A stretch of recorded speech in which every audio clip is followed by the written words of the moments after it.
Doctor, if somebody has been identified with asthma, what kind of precautions the person is supposed to take? So, like I've already said, asthma has a number of triggers. Right. So, if you are an asthmatic, you need to be careful about your lifestyle, and if you are able to have these precautions, your asthma control will be much more easier. So, if you in your indoor environment, you have to avoid triggers and allergens. So, in what we tell our patients is that in your bedroom, you should make sure the bedroom is dust free. Make sure there are no carpets in the bedroom, Right. no dust below the bed. Avoid sudden change of temperature. Right. Preferably no indoor plants. Also, sometimes we would advise no pets at home, because the pets and the mites that the pets have can also act as irritants and allergens. Right. And also to be careful when they're going out to areas where the levels of pollution are high, or when there is a high chance of exposure to an irritant. Doctor,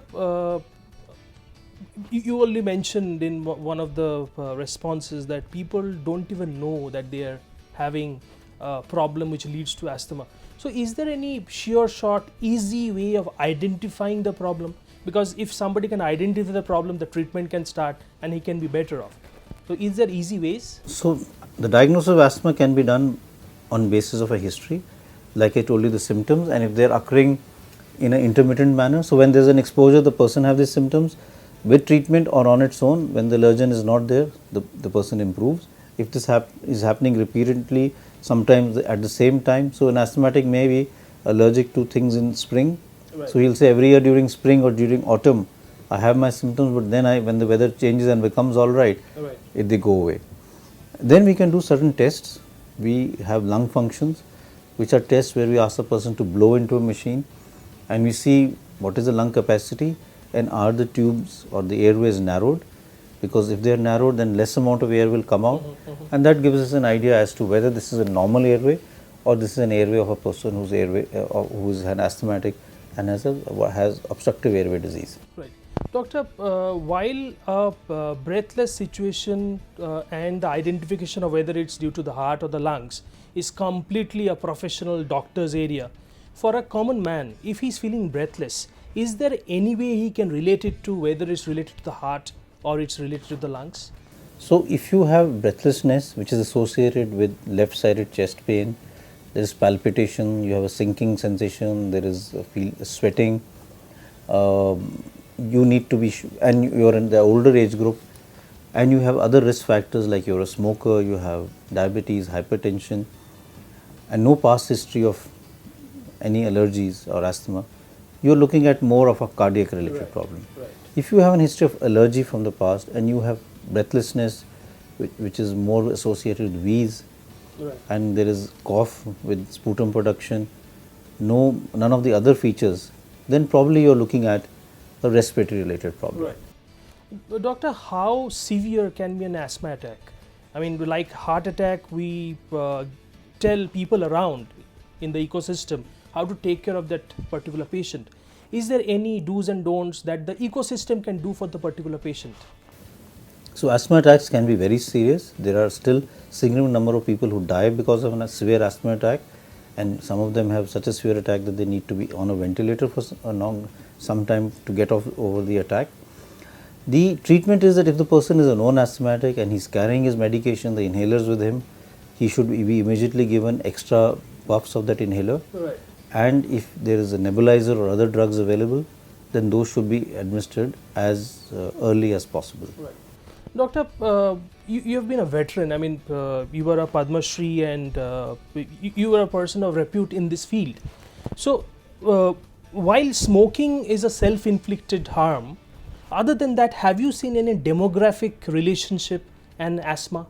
Is there any set of people who would you identify that this kind of people or this kind of habitat or this kind of demographic profiling and asthma, there is a correlation? Is there anything of that you can? So, like we said, a lot of airway diseases, like we call COPD, are related to smoking or biomass exposure. Asthma, one link is of course if there is a family history. So, if you have someone in the family, because it has a genetic link, the chances of asthma are higher. It does tend to be more if both parents have some degree of an allergic tendency. Tends to be a little bit more in the higher socioeconomic status as compared to the lower, but there's not much difference in terms of absolute numbers. Okay. Doctor, anything about men and women? No, not much difference between men. Nothing of It's that nothing, no significant difference that men have it more as compared to women. Doctor, one is adult who can express and possibly seek help. We are also seeing a lot of kids at various ages who are being attacked. Now, would you like to give some input to the parents how they take care of the kids? So I think it's very important to understand two things as far as management of asthma is concerned, especially for parents. One is that we still have a big stigma to the diagnosis of asthma. Parents don't like that the child should be called an asthmatic. They look for alternate diagnosis because they feel that a label of asthma is some sort of a lifelong label and they don't want the child to be called an asthmatic. Right. So it's important for them to understand that it's a disease which is treatable, and unless you have a definite diagnosis, you won't be able to treat it properly. Right. And asthma, if it's not treated properly, becomes more progressive and then in later life more difficult to treat. Right. Doctor, as far as identification and treatment is concerned, is it completely treatable? So asthma is controllable totally. It's not a disease that you can cure, but it is otherwise completely treatable. So the important issue here is to understand the treatment evolves around inhalation therapy. Right.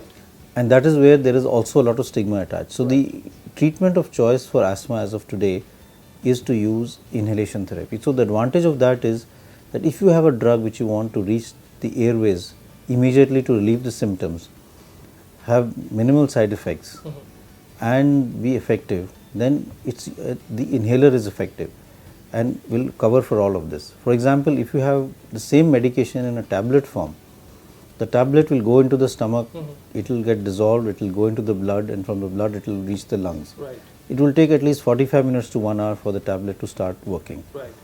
The inhaled therapy, you inhale the drug, it goes directly into the lungs. Right. The onset of action is within minutes. Right. Second is the dose. If you are giving a drug directly into the lungs, the dose is very mild and it's in micrograms. Right. Whereas if you give a tablet which has to go and get dissolved in the blood and then reach the lungs, the dose is in milligrams. Right. So inhalation therapy or using an inhaler, either a meter dose inhaler, a dry powder inhaler, which is in a capsule form, or a nebulizer, delivers the drug immediately in much lower dose and therefore with minimal or no side effects. Right. But unfortunately in our country there is a lot of stigma about using an inhaler. So parents would want to give their child a tablet but will not be happy to give the child an inhaler, because if he's seen with the inhaler, then that whole label of asthma comes in, which they want to avoid. But if they actually go the inhaler route, going beyond the stigma, it benefits the child much faster. It will have much faster, it will be safer for the child, and long-term asthma control is much better. And a lot of new drugs which are coming for asthma or for respiratory disease are coming only in the inhaled form. Inhaled form. Because in the West, this is the standard form of therapy as far as respiratory disease is concerned. Right. And as a matter of fact, now the inhaled form is being used for other diseases. We have inhaled insulin which is there. So people who don't have a respiratory problem but have diabetes, they, instead of taking an injection, they can take an inhaled insulin, which will help for better control, because the lung has a huge surface area. Yeah. The surface area of the lung is like that of a tennis court. So if you take a drug and it goes into the alveoli, the lung, it gets absorbed very nicely, and therefore your sugar control can be very good. Right. So number of drugs are coming, even antibiotics, which can be used through the inhaled route because of the easier administration rather than an injection. Right.